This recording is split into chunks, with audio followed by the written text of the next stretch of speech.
right. Hello, everyone, and welcome to another episode of the Represented series. This is our Fireside edition. So I'm really excited to bring on my next guest, who is Brian Butler of Wealth Standard Financial. Brian, welcome. Well, welcome back. Hey, Dana. Yeah, welcome back. How are you, Dana?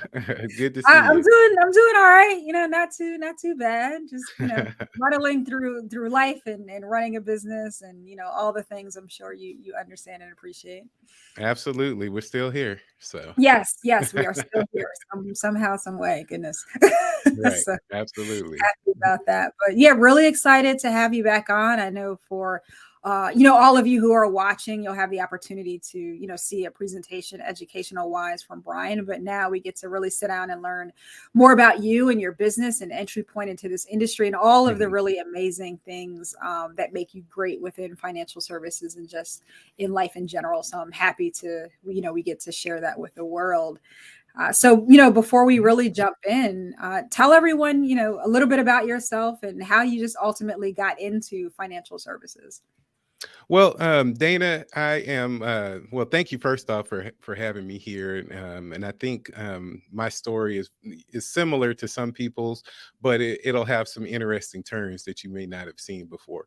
So, I'm born and raised in Houston, Texas. So, grew up near downtown, and you know had two parents in the household, working class family, but nobody really had any experience with the investment market or really generational wealth.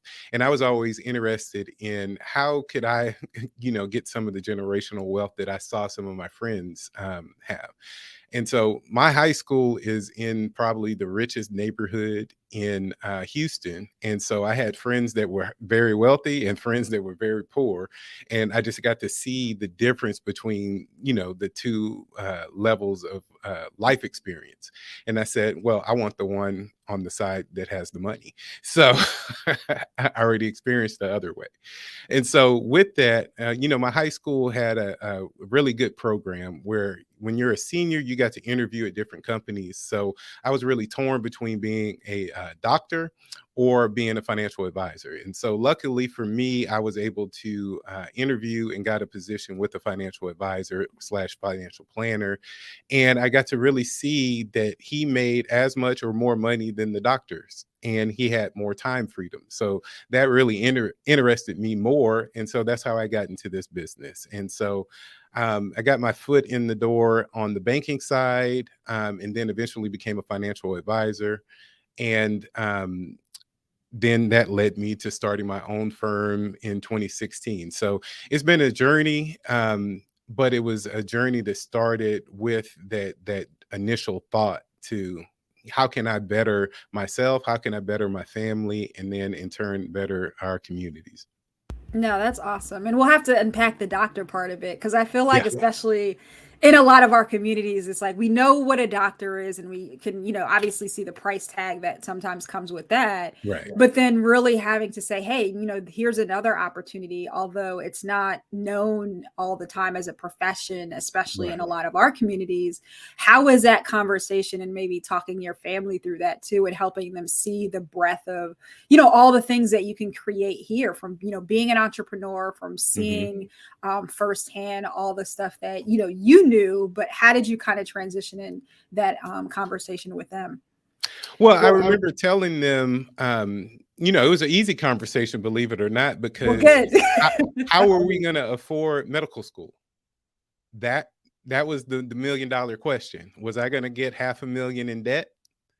Or were my parents going to be able to take out student loans?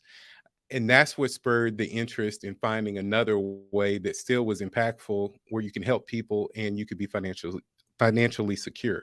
So those were the two things that attracted me to being a doctor. I had a affinity towards science, and I enjoyed the math part of finance. So it was really that financial decision came down to not allowing me to really be a doctor. As far as being able to pay for it. So that's why it became an easier decision for my family and I. And so that made me want to be a better financial advisor anyway, so that way my daughter and my nephews won't have to make that decision based on economics. And so you can spin a negative into a positive, and that's what I did. And so, and the rest has been history. So it was an easy conversation, but it was difficult at the same time to just be forced to do it one way. Yeah. No, but that's awesome to really kind of turn that on its head and yeah, find and evolve a career. And here you are now running your own practice and building Mhm. out this amazing space. So how do you, navigate working with clients and really helping them see the value of what you do on a day-to-day basis? I know we're still there's a lot going on in this world right now in general, but especially, from an economic financial Mhm. perspective, people are trying to just figure things out in a way that they haven't had to before, even those with money. So how are you helping people kind of navigate those conversations and just, making people feel safe, right? This doesn't always have to be No, a absolutely. scary place. Well, I think people are beginning to understand, but I don't think they fully understand how complex their lives can get from a financial standpoint. um, eh, Everybody thinks a financial advisor just does investments. And because that's the sexy thing, that's the thing that movies have been made about. They have visions of trading stocks on the stock market, but that's a smaller piece, an important piece, but a much smaller piece than people anticipate. So legacy planning, estate, tax, income distributions. And a lot of people don't realize when it comes to retirement and working towards retirement, it's a exercise in cash flow rather than assets. It's like you can build those assets, but how do you turn those assets into efficient cash flow to where the majority of your money is not going to the federal government? Nobody wants the federal government to have the majority of their money now or when they pass away. So all those complexities, I don't think people understand, and they underestimate a lot. And so when you're dealing with a financial advisor, our job, if you're dealing with a true financial advisor that's looking at your whole financial life, rather than just looking at your investment piece, you really have to take all of those things into account because they all build on one another. And if you pull one out, it's just like a Jenga set. If you pull one out, the tower may stand, but it's not going to be as strong as you started at the beginning of the Jenga. So that's the way I kind of look at it. You can move pieces around, you can adjust, but you want to have somebody that's looking at it from a structural standpoint, and that's not product pushing, that's not biased towards a certain type of insurance or investment, that they're looking for things that are in your best interest to help you with these complexities that life is getting. So the government, from a tax standpoint, from healthcare, all of those things are getting more and more complex, and you really need a partner that has your best interest at heart. And so that's what we try to do as financial advisors, approaching it a little bit different than the traditional, hey, give me your money, I'll charge you a fee, and I'll see you every 6 months. Oh yeah, and I like the Jenga analogy. Well, more so because I'm competitive at, at games, You want to win. allegedly. But then also because it's so true, right? It is kind of like that Jenga set when things are just, when blocks are missing and the Mhm. foundation starts to get a little rocky. You pull too many of those out, and ultimately, we all knows what happens. What happens after that? Mhm. So that's great that you're kind of walking clients through and really showing from a visual perspective how things like that can seemingly start to go well, but once you start pulling blocks away, Mhm. things can go bad very quickly, and ultimately you want to kind of have that safety net in that team to really pick you up. And I know before you talked a lot about like legacy, Mhm. and family, even for yourself. So how do you transition those conversations that you have with your clients and ultimately, with your family too? Because I'm sure those Mhm. are something that are always top of mind for you as you build out your own legacy.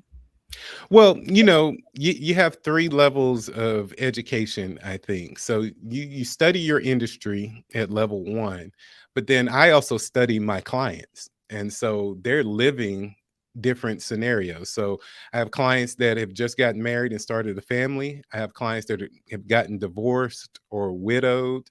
and then clients that are retiring earlier than they thought. So each one of those clients has different things that are going on in their lives, different things that are important to them.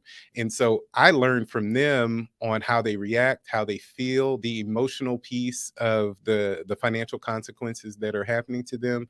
And then I, in turn, steal all of that to help myself and my family and help the next set of clients. So it's a constant education when you're education of life, essentially. So when you have somebody going through hardships or you have somebody going through joy, how are they reacting to that? How can you help other people react and be better as a result of you helping them? And so I'm looking at the financial education and how we study as a financial advisor are table stakes, but how you can really translate the emotional piece of money to a financial solution that a client is going to be happy with. That's what I do, and then I take all of those things and learn from them for my family and move forward. So it's a constant evolution when you're looking at clients and their situations and how you can help them. Oh yeah, and I feel like the human element of it is so important and so often overlooked, right? Like people get stuck Mm-hmm. into the investments, the portfolio management, Right. the statements and talking about the numbers and here's how Mm-hmm. you get, from point A to point B. But there's also life, Right. going on for Absolutely. people. And sometimes it's hard to focus on one thing when life is happening at that Mhm. same moment. So being able to talk with people, get them to also talk about their joys and their pains and successes and all the things that are going on to help them, deal with that first so that they can deal with that onset or even understand it. So I know Mhm. you work with a lot of, clients that are in these transitional moments, whether Mhm. they might be coming from corporate to maybe entrepreneurship and starting that next venture, or they're coming out of any other, situations within their life.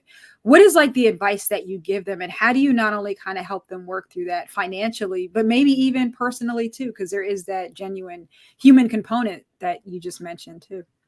No, No, absolutely. absolutely.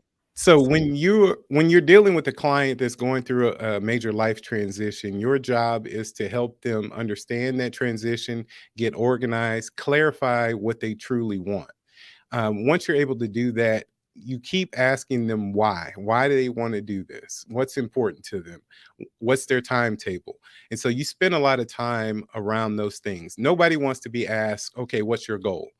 Um, Believe it or not, no, people that hate that question. So if you get to the why, it's a different way of asking that same question. Why do you want to save $1 million? Why do you want to leave a legacy for your family? And really understanding that why will allow us to build out a plan to truly get them there. And if a client truly believes in the plan, they'll execute on the plan, and the plan will ultimately have the best chance to be successful. And so when we're guiding people through that, we want to give them organization, because when you can see progress and you're organizing, you know where everything is, it's easy to start implementing. And once we can get clarity, get organized, and then really start implementing a strategy that's going to help them get there, clients, usually see a lot of success, regardless of what's going on in the stock market. If they're focused on what their true goals are, we act as a partner to help them through life's many transitions. No, that's really great because there's always transitions at so many Mhm. different stages of your life through, marriage, kids, divorce, career. I mean, the list Mhm. can really go on. Someone can wake up and realize they're great at playing the guitar, quit their job and, and go do that, We're right? It's seeing a like lot of that right now. we're So. seeing a lot of that. Like I've always wanted to learn how to play the acoustic guitar. I don't think I'm gonna, leave my Right, career to right, do that because I'm not sure how it's gonna sound. But you just never know, right? But right. I think, especially going through what we went through with this pandemic and people really starting to appreciate more of the value and the time of life and making sure that we're Mhm. maximizing on, time and life and value and Mhm. family is so, so important. So I know that, at the end of the day, you're an entrepreneur, right? You're a business Mhm. owner. What does that look like, and what does that mean to you to be an entrepreneur, be a business owner, and have that own legacy that you're Right. carving out for yourself? Well, a lot of times, it might sound crazy, but I truly think being a business owner is the safest option for people. So think of it as a business owner, you work as hard as you can, and you control your destiny. Now, there are things out there that may put you out of business, but at least you tried. If you're working for a corporation, I know plenty of millionaires and successful people that work for corporations their whole lives. But at any point, that corporation has your entire financial future in their hands. They can lay you off, line item for no reason, and you're out the door. Then what? As an entrepreneur, I will never fire myself. I promise. So if you're looking at it from that standpoint, if you can evaluate businesses, take chances, diversify, just like you would in an investment, you can have multiple businesses, multiple types of revenue streams. So whether it be real estate, the stock market, another business, a franchise, you can have opportunities out there as an entrepreneur to take your destiny in your own hands. And so entrepreneurs are really made during the trying times. So some of the biggest entrepreneurs ever and companies we still see today were founded and thrived through the Great Depression. And so you had certain people that would never take that risk. And you had others that were saying, you know what, I'm really going to take a risk and put myself out there. And because they took that risk, they're still around today. And so I think the COVID pandemic, some of the downturns in the market are giving people a lot of opportunity and having them reevaluate, okay, do I want to work in corporate, which is perfectly fine? Do I want to start my own business, or do I want to do some sort of hybrid? Do I want to have my side hustle until it can become my main hustle? So all of those work. It's just a matter of, okay, do they fit into your plan, and are you going to execute? You can become a millionaire as a corporate worker. You can become a millionaire as an entrepreneur, but you have to have that strong foundational financial foundation, so that way you can take advantage of all the opportunities that are out there, and you don't get derailed by the things out of your control, like a pandemic. Oh yeah, because that part was real. Right. And still is, right? We're still in this moment of a long moment. Who knows, when this moment will be over. But Right. yeah, I mean, a lot of it is having that, that mental fortitude to keep going and being able to talk with people about that, because those are real, conversations. Like, hey, if you are making this move, do you have it in you to keep going and to build this thing and to stick with it, and helping them align that financial plan with what that looks like. I mean, I'm less of a believer in retirement and more of a believer in the financial shifts that people will make, because people aren't necessarily retiring in the traditional sense as they were years ago, but they're enjoying all of these next phases of life, which is just so magnetic and amazing. So as you're, working with clients, what are those big things that you feel like are really different in the way that you work with clients, the way that your team is building and cultivating those relationships? What are the things that kind of make you all stand out over at Wealth Standard? Well, I think one of the main things are communication and empathy. So it all starts with talking to people, understanding where they are. So we're very good at putting ourselves in that client's shoes, truly trying to understand what they want. So Wall Street has a bad reputation, and it was earned for just focusing on assets and not really trying to help people. So our first goal is to help people. Number two is, how can we have a great client experience, from an online presence to how you communicate with us? How easy is it to get in contact with us, make an appointment, and get on our calendar, so that way we can have continuous meetings? So again, that goes to the communication. And then, do you have best in class investment choices and opportunities on the insurance and income side? So when we're looking at your whole picture, do we have best in class in each one of those fields? And then finally, do we have a team that can help us be the quarterback of your financial life? So we have a team of CPAs, of tax attorneys, of estate planning attorneys that work with us, and we're part of a network so that that way they can work for our clients. So rather than you having to go multiple places and figure it out on your own, come to us, and then we kind of give you guidance on the best way to execute that in the most efficient manner. So when it comes down to client experience is the main differentiator between us and any other firm. So we can control us caring, we can control our systems that we have access to, and then we can control the client experience. So the better that experience is, the better off we're going to be. So we want to kind of be similar to how Amazon is. Amazon has hundreds of systems working in the background to get your package there, sometimes the same day or within 2 days.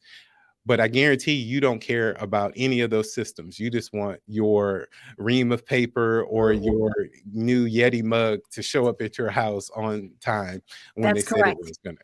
And That's that's what correct. we want to do for our clients. Just You to know just how to it tell is you, on day 2 and the package oh, isn't where. listen, yeah, when it's just like, hey, you said you were gonna be here. I haven't seen anything Exactly. yet.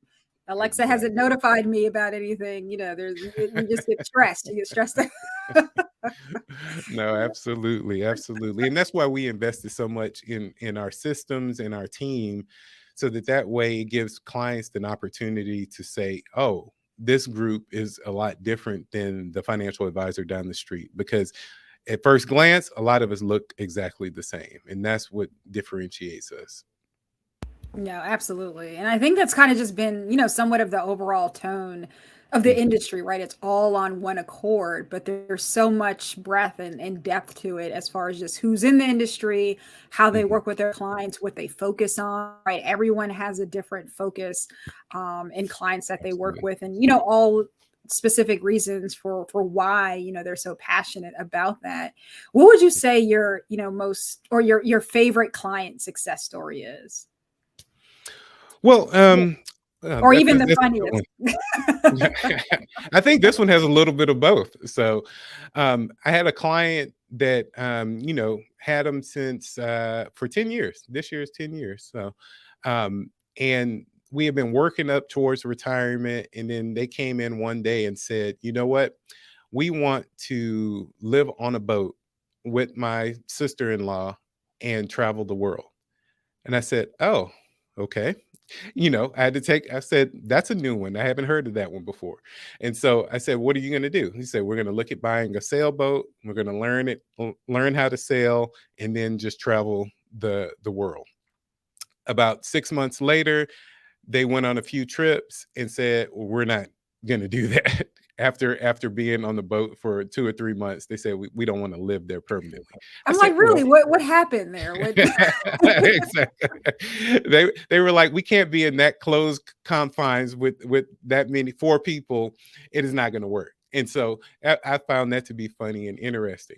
And so they told me, okay, well, we want to live in a high rise here in Houston. I said, okay, well, we went on and visited some high rises, because I like real estate. So I went with them, looked at some high rises. They were all about it. Then we started really digging deep into their budget.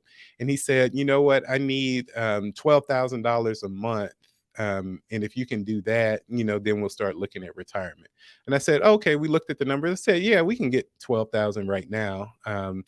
And we'll just keep letting the account grow. You plan to retire in what, three more years? He's like, yeah, 3 more years. Um, the next week, I get a knock on my door, and he just showed up unannounced. I said, "Oh, hey, what's going on?" He's like, "Well, I retired." It's like, "What?" He said, I said, "What do you mean you retired?" I was driving to the job. We had a job in Louisiana, and I just turned around about halfway through and said, "Nah, I'm done." And turned his papers in, retired, and then came by my office. And I said, What happened to the 3 year period?" He said, well, you said right now we can get 12,000. So I'm done. I said, okay, okay. Then next step, looking at the high rise. Yes. 6 months later comes in, hey, we're moving to Michigan. We're going to build a house and move to Michigan. All right, pivot. And so they moved to Michigan 2 months ago and have just finished completing the build on the house. So if that doesn't show you how fast and how much your life can transition and change as you prep for retirement, you think you're fully going to do one thing, but it will pivot and change. And that's the value of financial planning and have a financial advisor, because we'll just pivot with you to get you to what you want. Now, some financial advisors would have told them, "Oh, it's a crazy idea to try to go on a boat. Oh, it's a crazy high rises aren't good investments." Or why would you want to move to Michigan and try to talk people out of things like that? It's I can't put my own opinion or bias in. I work for them and I'm trying to execute on what they truly value.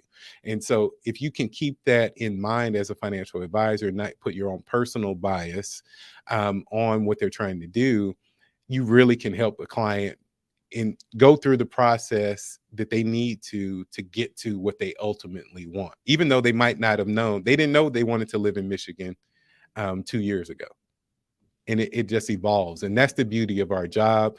But it is comedy along the way, because people's personalities, and you give them numbers, there's like, oh, I could be done, I'm done. Yeah, that was probably the best part of it. Like, you know what? Brian told me I didn't have to do this.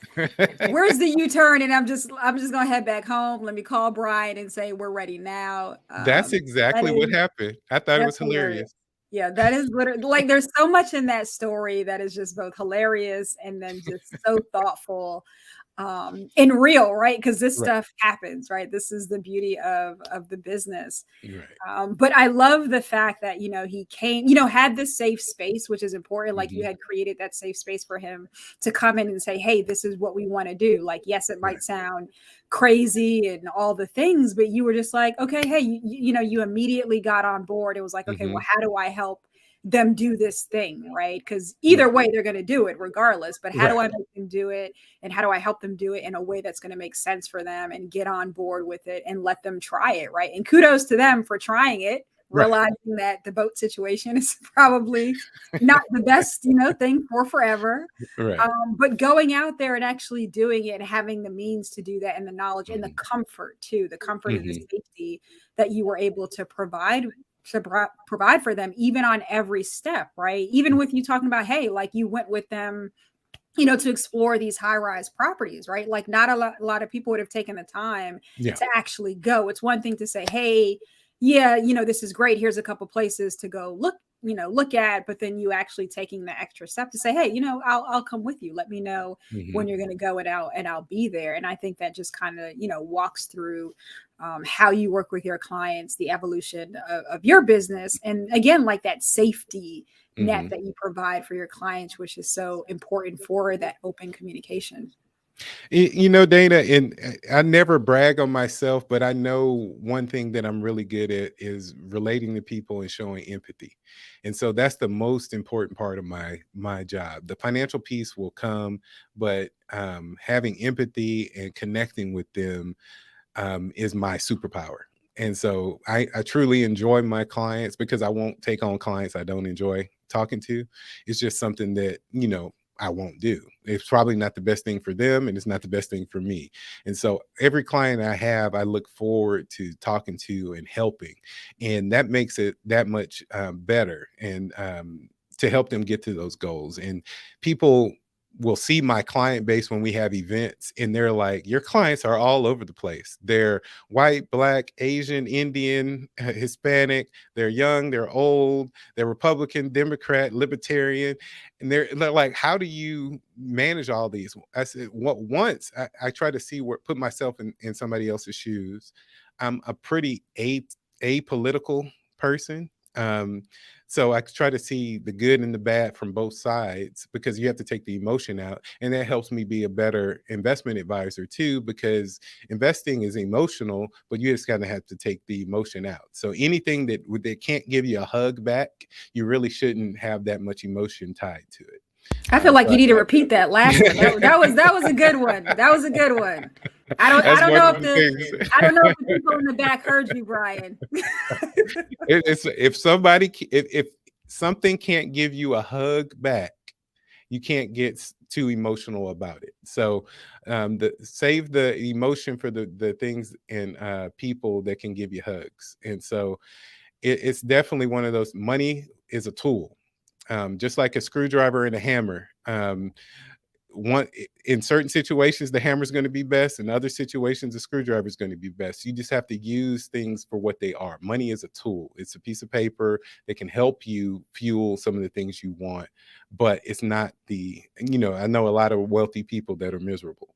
So it's not going to solve all your problems. So, it's a little bit of some of the psychology and, emotional piece that people hate to deal with, but the more we can help them confront those things and their hangups on money, the faster we can get them to the goals that they want. No, absolutely. I was 2 seconds from humming "Mo Money, Mo Problems," but I won't be that person today. I won't be that person today. But it's all in how you manage them. Yeah, you're right. The problems never end. Exactly. It's all they just about evolve. Yeah, that's very true. So before we let you go, I always like to ask just one fun question. What is your favorite go-to breakfast food?